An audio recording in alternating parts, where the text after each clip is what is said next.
The wind cut sharp across the open plains, carrying with it the scent of cold earth and distant smoke. Eleanor Carter pulled her shawl tighter around her shoulders, her fingers stiff with the bite of early winter. The settlement behind her, a cluster of rough-hewn cabins and canvas tents, had once felt like home. Now it felt like the gallows. The men had gathered outside the trading post, their faces drawn and grim in the dim light of dawn. She saw the way they looked at her, not with pity, not even with scorn, but with something colder. She was an inconvenience, a weight they had no interest in carrying. Henry Tate, the de facto leader of the settlement, stood at the front of them, his broad frame cutting a shadow over the muddy ground. His voice was a low growl, heavy with finality. "Eleanor Carter, you need to go." She swallowed, her throat raw. "I have nowhere to go." Tate didn't blink. "Ain't our concern." Her fingers curled into fists at her sides. "You'd send me to my death. Woman alone out here." A man to Tate's left, Jeremiah Cobb, shrugged. "Ain't long before the land takes ya. Or worse." A ripple of agreement passed through the gathered men. Worse. The meaning was clear. Bandits. Raiders. The Blackfoot, whose land they'd been encroaching upon more and more each season. Her voice broke against the cold. "You know, my husband wouldn't have stood for this." Tate's jaw tensed. "Your husband's dead." She felt the words like a slap, but she refused to let them see her falter. "It was your greed that got him killed." The men stiffened. She saw fingers twitch toward belts, where revolvers hung heavy in their holsters. Tate's eyes darkened. "Be real careful now, Miss Carter." She wanted to spit at their feet, to curse them for their cowardice. But what good would it do? The decision had been made long before she had stepped outside that morning. Someone grabbed her from behind. She gasped, struggling, but another set of hands seized her, yanking her forward. Rough fingers tore the shawl from her shoulders. Her boots slipped in the mud as they dragged her through the settlement, past staring women and children who did nothing, said nothing. She caught sight of a familiar face, a woman named Margaret who had once shared bread and quiet conversations by the fire. Margaret averted her gaze. They brought her to the edge of the settlement, where a horse should have been waiting for her. But there was none, only empty land stretching to the horizon. Tate stopped beside her, looking down at her with something that might have been regret, or maybe just irritation. "We ain't killers, Eleanor, but we ain't your keepers, neither." She trembled, the chill creeping in her bones. "You're leaving me to die." His lips pressed into a thin line. "You got a day's start before the land, or something else catches up to you. Best get moving." A shove sent her stumbling forward. She turned, fury blazing in her chest, but they were already walking away, back toward the settlement. No goodbyes, no last glances, just the wind and the wide-open emptiness beyond.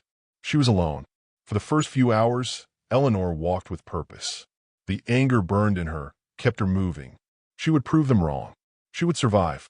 But as the day wore on, that anger dwindled, leaving behind only fear. By nightfall, her legs trembled with exhaustion. The land was vast and unyielding, stretching in every direction with no sign of shelter. The wind howled, cutting through the thin fabric of her dress. She found a hollow beneath a jagged outcrop of rock and curled into it, teeth chattering. Somewhere in the darkness, a coyote yipped, its cry picked up by another, then another. She squeezed her eyes shut and willed herself to disappear. The days blurred into one another. Hunger gnawed at her, a dull and constant ache. She found a stream, drank greedily, and followed it, hoping it would lead somewhere, anywhere. Her shoes wore thin, her skin burned from the relentless sun. She tried to eat what she could, berries, roots she recognized from the settlement gardens, but it wasn't enough. On the fourth day, her knees gave out. She crumpled beside the stream, her breath coming in ragged gasps. The sky above was vast and merciless, the clouds moving slow and indifferent. She thought of her husband, of his strong hands and easy laughter, the way he had promised they would build a life out here, a future. Her fingers dug weakly into the dirt. "I'm sorry," she whispered. Darkness edged her vision. Her body felt too heavy, too cold. The land had won. A shadow passed over her. She barely registered the sound of hoofbeats, the heavy thud of boots against the earth. The last thing she saw before the darkness took her was a face, not white, but painted in earth and ash, framed by braids and a gaze sharp as a hawk's. Then nothing. When Eleanor woke, the world was different. The scent of smoke filled her lungs, mixing with something rich and unfamiliar. Meat. She tried to sit up and gasped as pain shot through her limbs. A voice, low and unfamiliar, rumbled beside her. "Be still." She turned her head and saw him. The Blackfoot warrior sat cross-legged by the fire, his hands deftly cutting into a piece of cooked rabbit. His expression was unreadable, his dark eyes flicking to her only briefly before returning to his task. She swallowed hard. Memories rushed back. Her collapse, the wilderness swallowing her whole. Her voice cracked. "You found me." He nodded once. She stared at him, at the worn leather of his clothing, the careful movements of his hands. "Why?" He didn't answer immediately. Instead, he tore a piece of the meat and tossed it toward her. It landed on the ground near her feet. "Eat." Her stomach twisted with hunger.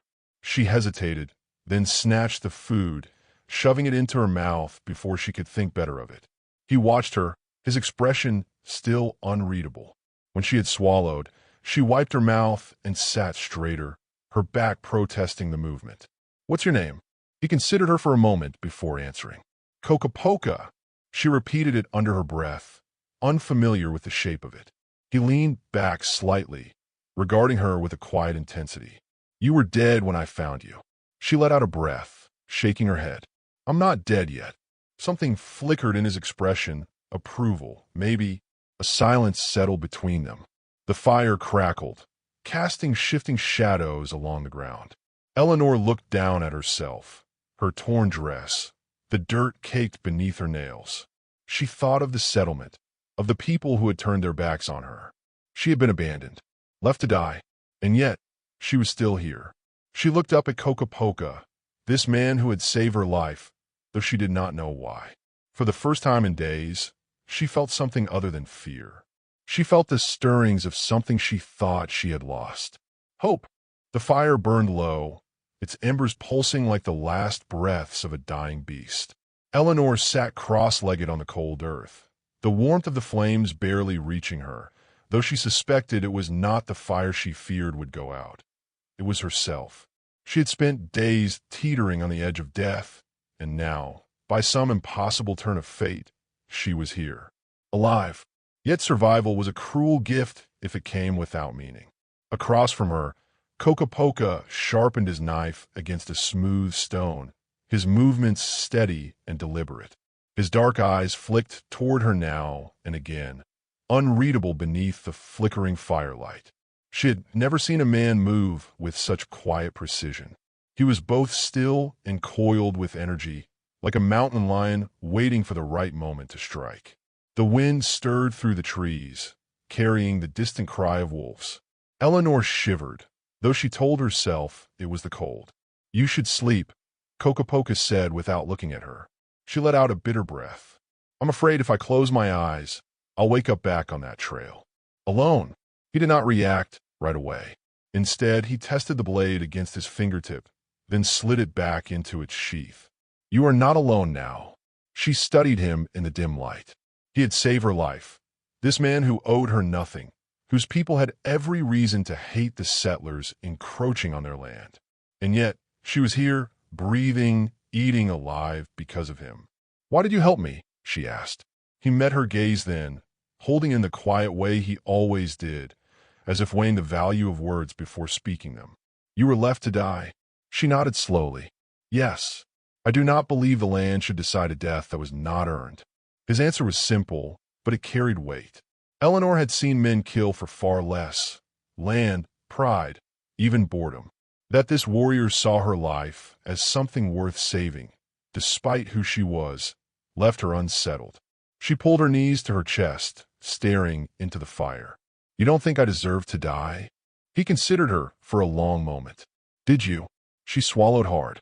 Her mind drifted back to the settlement, to the faces of those who had turned away from her, to Tate's cold stare, the way his mouth had twisted with quiet disgust as he cast her out. "No," she said, voice barely above a whisper. Kokopoka nodded once. Then no. Something unspoken passed between them. Not understanding, there was too much history, too much blood between their people for that. But something else.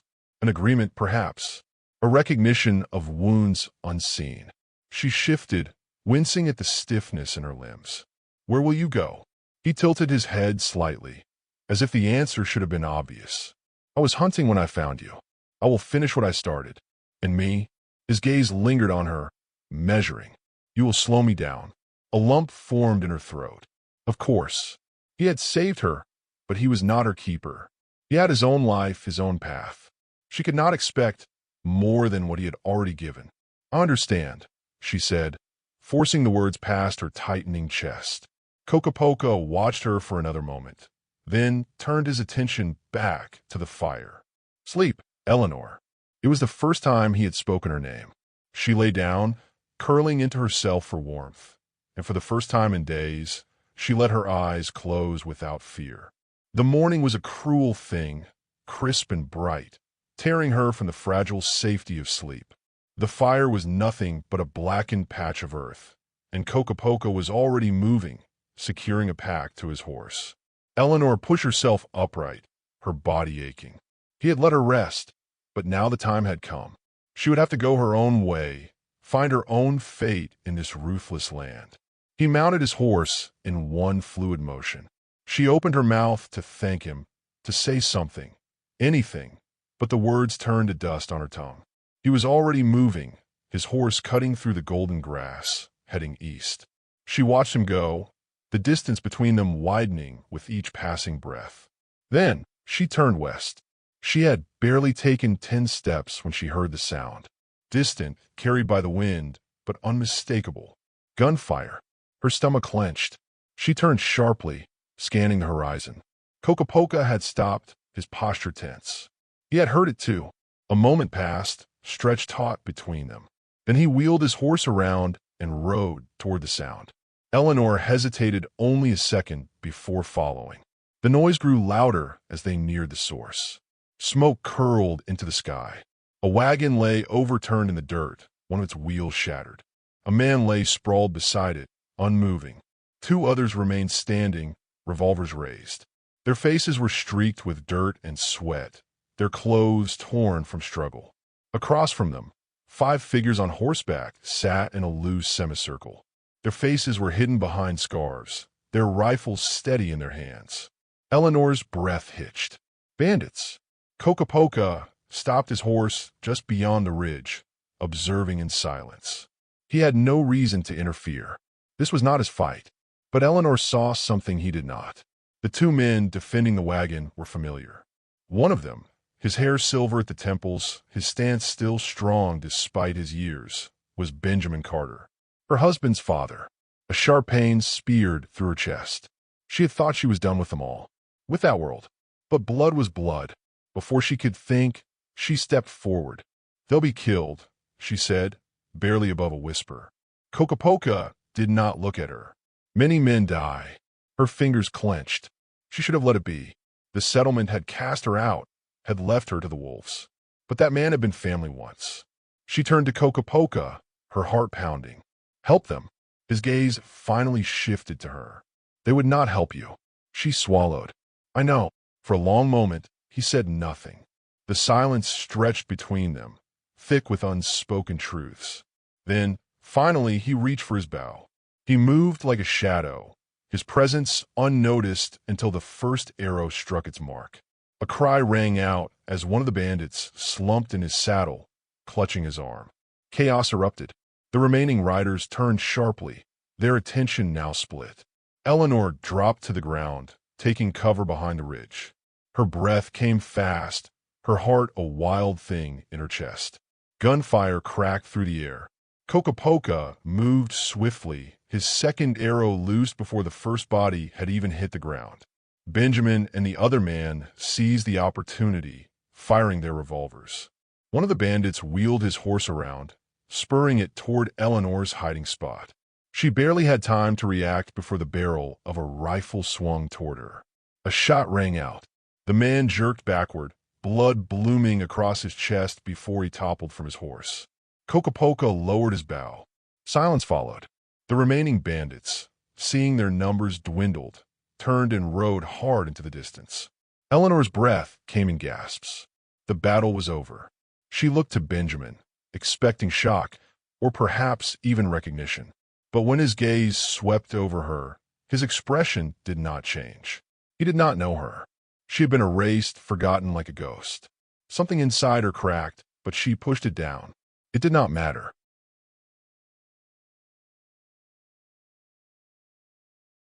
Without a word, Kokopoka turned his horse once more, this time truly leaving. Eleanor hesitated. Then she followed. She did not look back. The storm came fast, a wall of darkness swallowing the sky. Eleanor felt the shift in the air before she saw it. The way the wind turned sharp, how the trees groaned beneath the weight of its coming.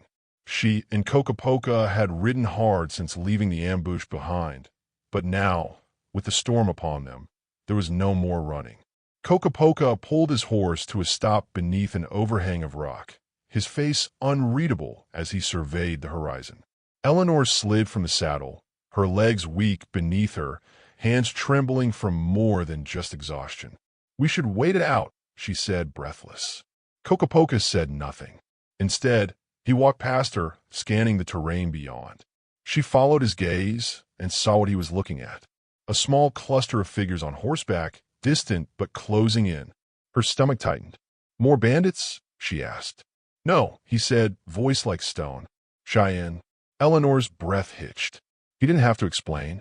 She knew enough to understand that if they were warriors from another band, one that did not see Kokopoka as kin, then they were both as good as dead. She gripped the saddle of her horse. "Can we outrun them?" Kokopoka gave her a look. No. He was already unstringing his bow, his movements precise, calm, as if he had known all along that this would come. Eleanor swallowed against the panic clawing at her throat. There was no time to flee, no place to hide. The warriors would reach them in minutes. She looked to Kokopoka. "What do we do?" His gaze did not leave the approaching riders. "We stand." The words settled in her chest like stones. Lightning split the sky. The storm rolled in with a fury, thunder crashing over the plains as the warriors closed the distance. Eleanor's hand went to the knife at her belt. Not much, but better than nothing. She steadied her stance. If this was how it ended, she would not go cowering. The riders slowed as they neared, their figures dark against the stormlit sky. 5 of them, faces obscured by the rain, their horses restless beneath them. For a long moment, no one spoke. Then the tallest of the warriors nudged his horse forward, his voice carrying through the storm. Kokopoka. The name was not spoken with warmth. Kokopoka did not flinch. Chayton. Eleanor's grip tightened on her knife. She could not understand the words they exchanged in Blackfoot, but she didn't need to. She could hear the weight of them, see the way Chayton's men watched Kokopoka with hands resting on their weapons. Chayton's gaze flicked to her. "This woman is yours?" he asked in English. Eleanor's pulse hammered. She braced for Kokopoka to deny her. But he did not. "She is with me," he said, voice steady. Chayton's expression darkened. He spat into the mud. "You taking a white man's scraps now?"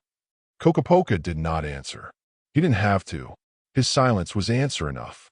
One of the other warriors shifted in his saddle. "We should kill them both." Eleanor tensed. But Kokopoka's voice cut through the rain, low and unyielding.